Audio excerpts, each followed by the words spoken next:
Welcome to The Know, I'm Meg Turney. I'm Ashley Jenkins. Another BlizzCon is in the tomes. There are only a handful of game developers that can unleash a weekend's worth of gaming news at a convention totally dedicated to themselves, but Blizzard manages to do it every year. And that's why we love them. They're just so vain, they don't even know what this con is about them. Please tell me someone got that. Yeah. Anyway, the weekend was packed with announcements surrounding all things Blizzard, including news about World of Warcraft Legion, Overwatch, Heroes of the Storm, the Warcraft movie, and even the debut of a new film studio from Activision Blizzard, simply titled Activision Blizzard Studios. Glad to see they got creative with the name there. Activision Blizzard Studios is devoted to the many properties in Activision's wide money-making umbrella. The first announced project is a Call of Duty movie, followed by an animated series based on Skylanders. Still waiting on that Tony Hawk Pro Skater 5 movie announcement, guys. It's gonna come after the Candy Crush movie. You know it is. It was only a matter of time before more video game publishers started going full Marvel, trying to use the properties in their portfolios to build integrated universes and other big marketing words, etc., etc. All snark aside, why didn't Sony do this a long time ago? They have movie theaters.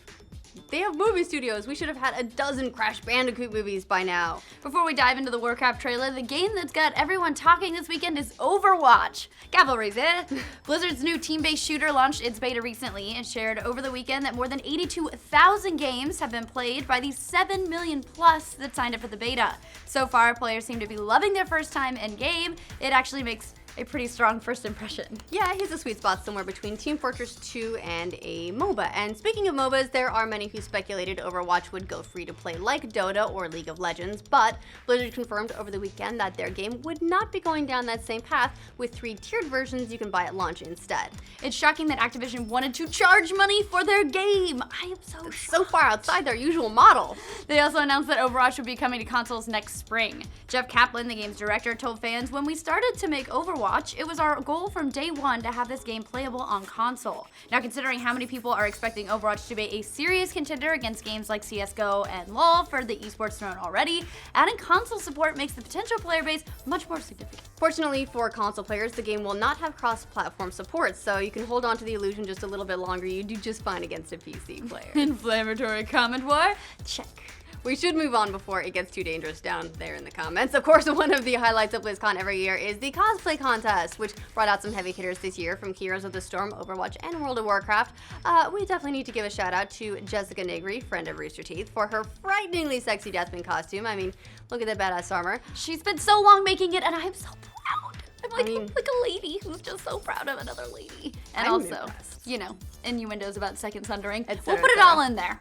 I think there's a cataclysm in my pants. Nailed it. Is Jamie that, Lee.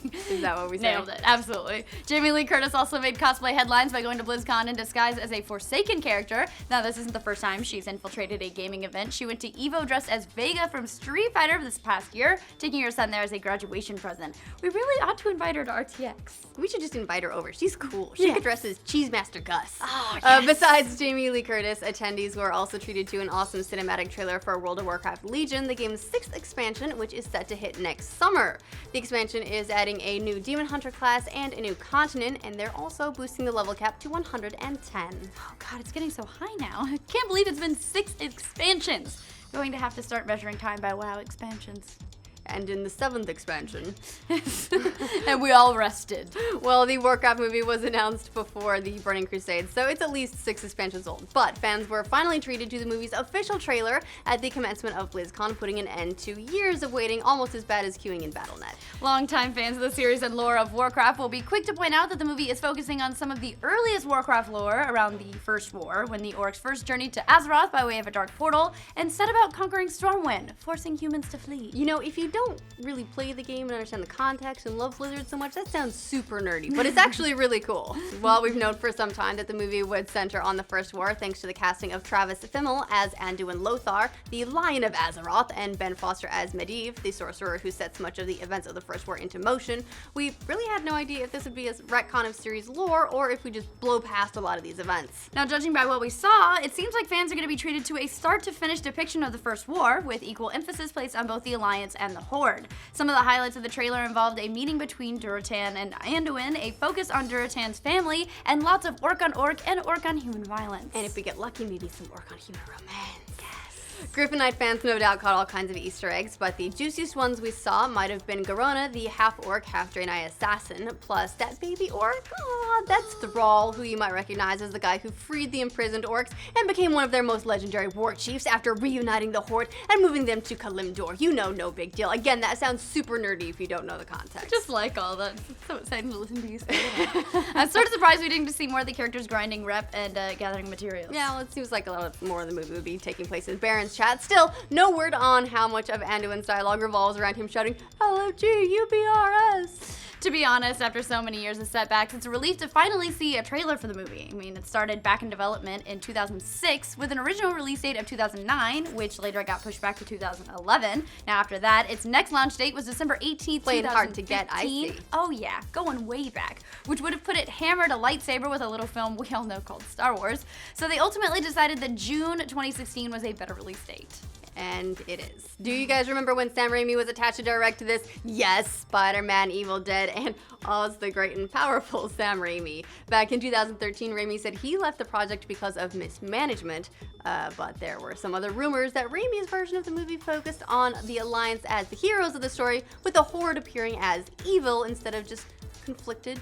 Yeah. And Blizzard was not too happy about that. Or maybe he pushed too hard for an emo Durotan dance number, because what the hell was that in Spider-Man 3? It was pure entertainment. And also, fuck you, trying to make the Horde. How dare you? Our blades will never dull. They just have different priorities, okay? Okay, we're just better, actually, than the Alliance. I'm just gonna say it. At one point, the poster boy for a bad video game to film adaptation, Uwe Boll, himself made a bid for the director's chair, only to be turned down by Blizzard pretty bluntly. As in, they actually laughed him out of the room. Yay! Boll claimed that Paul Sams of Blizzard told him, "We will not sell the movie rights, not to you, especially not to you." Talk about a demonic bargain. Glad he didn't take that.